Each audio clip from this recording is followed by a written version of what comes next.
Terima kasih Anda masih bersama kami. Bagi Anda baru saja bergabung, kami hadirkan kembali 3 berita utama hari ini. Diduga ajarkan aliran menyimpang, puluhan warga di Kota Makassar datangi rumah warga. Komisi Pemilihan Umum Kabupaten Maros mulai mengepak logistik pemilu 2024 ke dalam kotak suara. Bermodalkan teras rumah dan akuarium, pemuda di Kota Parepare mampu meraup puluhan juta rupiah setiap bulannya dari budidaya lobster air tawar.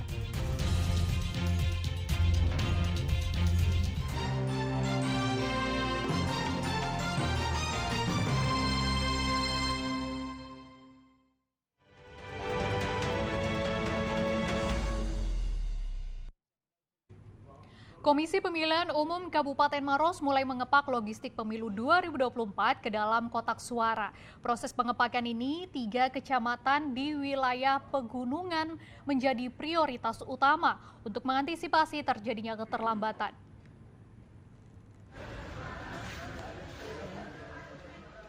Komisi Pemilihan Umum Kabupaten Maros mulai mengemas logistik pemilihan umum 2024 di gudang logistik KPU Maros di Kecamatan Turikale, Kamis pekan lalu.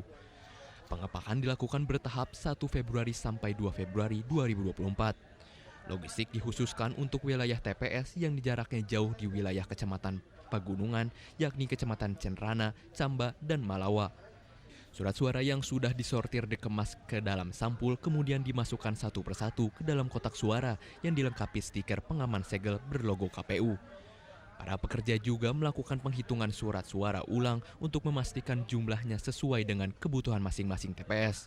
Ketua Panitia Pemilihan Kecamatan PPK Cenrana mengatakan pengepakan logistik untuk wilayah dikerjakan oleh 20 orang.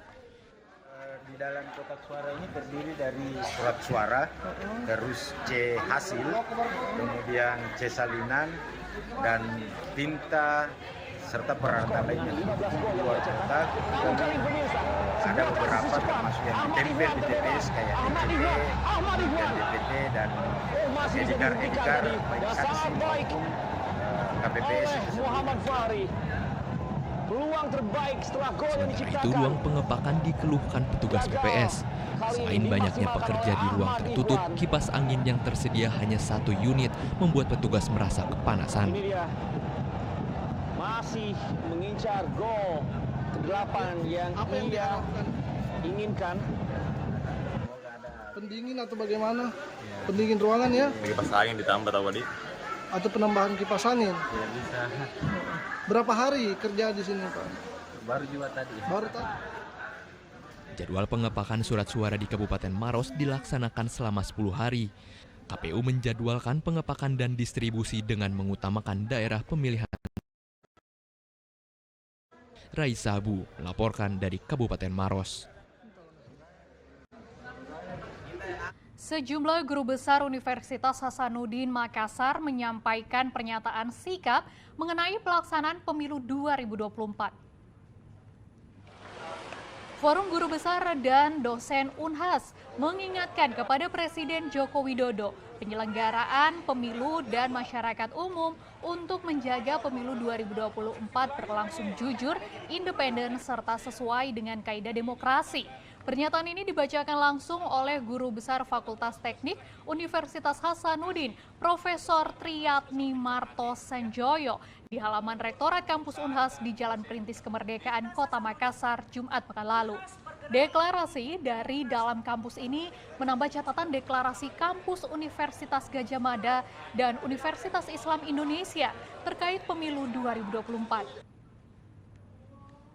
Kira ini memang dalam konstelasi politik ya bisa bermacam pendekatan, tetapi tetap kita punya etika, tetap kita punya landasan kita ya, Pancasila Undang-Undang Dasar 45 sebagai pijakan fundamental di dalam berbangsa bernegara.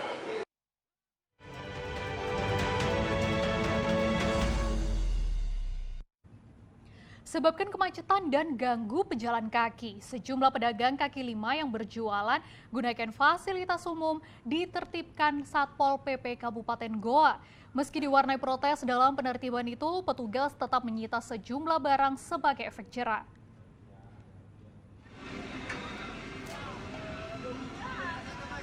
Penertiban ini diwarnai protes salah satu pedagang yang menolak barangnya disita oleh Satpol PP pada Jumat pekan lalu.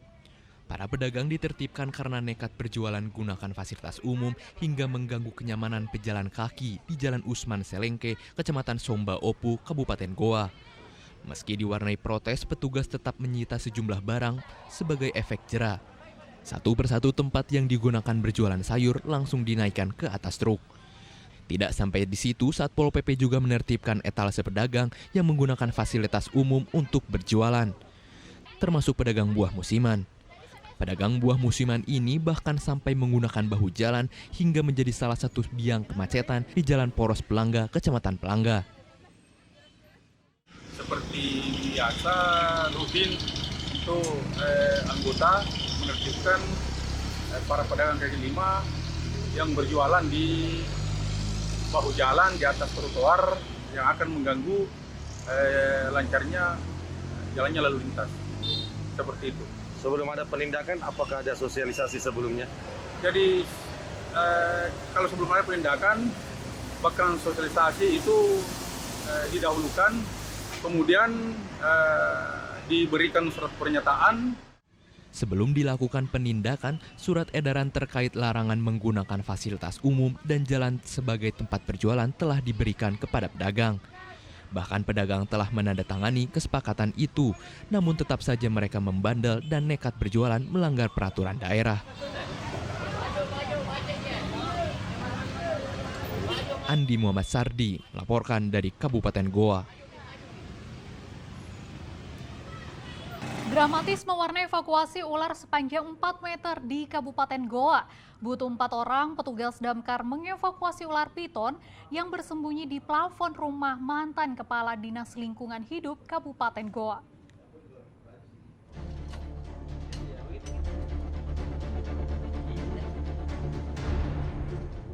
Evakuasi ular piton ini berlangsung dramatis di bagian plafon rumah di Jalan Katangka, Kecamatan Somba Opu, Kabupaten Goa, Rabu pekan lalu.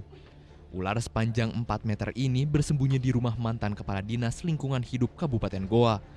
Karena ular sangat agresif dan terus melakukan perlawanan, butuh tenaga 4 orang untuk mengevakuasi ular piton ini. Ular diperkirakan berbobot 4 kg. Kuat dugaan ular itu keluar dari sarangnya karena musim penghujan. Ular itu juga diduga kelaparan hingga mencari mangsa dan masuk ke dalam rumah warga. Proses evakuasi itu memakan waktu sampai jam 11:23. Nah, dikarenakan ular itu melakukan perlawanan, alat yang kami bawa itu, alat untuk penangkap ular, penjepit ular itu rusak. Karena ular tersebut melakukan perlawanan. Posisi ular itu ada di atas, bergantung di atas villa-villa gazebo-nya Pak Lutfi. Kalau boleh tahu berapa panjang? Panjangnya itu 3-4 meter. 4 meter. Rencananya ular itu akan diserahkan ke Balai Konservasi Sumber Daya Alam BKSDA Sulawesi Selatan untuk selanjutnya dilepaskan ke habitat aslinya. Andi Muhammad Sardi melaporkan dari Kabupaten Goa. Bermodalkan teras rumah dan akuarium, pemuda di Kota Parepare mampu meraup puluhan juta rupiah setiap bulannya dari budidaya lobster air tawar. Nah, gimana ya usaha ini mampu menghasilkan cuan? Nah, simak liputan berikut. Ruri Januari, pemuda asal Kelurahan Lompo, Kota Parepare, punya cara untuk menghasilkan pundi-pundi rupiah dari hobi. Ya, sejak 2005 teras rumahnya disulap jadi tempat budidaya lobster air tawar. Puluhan indukan red claw atau lobster air tawar ini dibudidayakan di akuarium. Setiap indukan lobster air tawar yang dibudidayakan mampu menghasilkan 216.000 bibit per tahun. Dari hasil penjualan bibit lobster air tawar dengan harga jual Rp3.000 per ekor, dirinya mampu meraup keuntungan 60 hingga 70 juta rupiah per bulan. Sementara penjualan lobster untuk dikonsumsi dijual dengan harga Rp360.000 per kilogram. Dalam setahun usahanya mampu panen hingga 2 kali. Panennya kalau 1 tahun itu 2 kali. 2 kali. Biasanya dalam 1 kilo itu Pak, kalau untuk konsumsi 360 kilonya untuk konsumsi. Kalau yang bibit per size-nya satu ekor itu cuma 3.000. 3.000. Jadi kalau misalnya 1.000 ekor ya lumayan. Ya. Sama juga kalau pengiriman 20 ton atau 10 ton, pengiriman keluar itu tepat di Singapura, ya itu sekitar ratusan juta juga. Ruri mengenal budidaya lobster air tawar dari temannya Eric Jackson saat tinggal di Australia. Sekembali dari negeri kanguru, pada 2005 Ruri kemudian membudidayakan lobster air tawar di kota Parepare.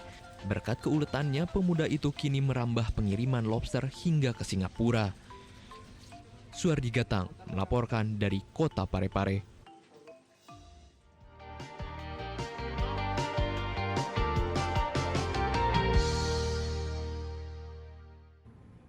Informasi tadi mengakhiri jumpa kita. Atas nama rekan yang bertugas, saya Frin Meriana mengucapkan terima kasih atas kebersamaan Anda. Selamat beraktivitas dan sampai jumpa.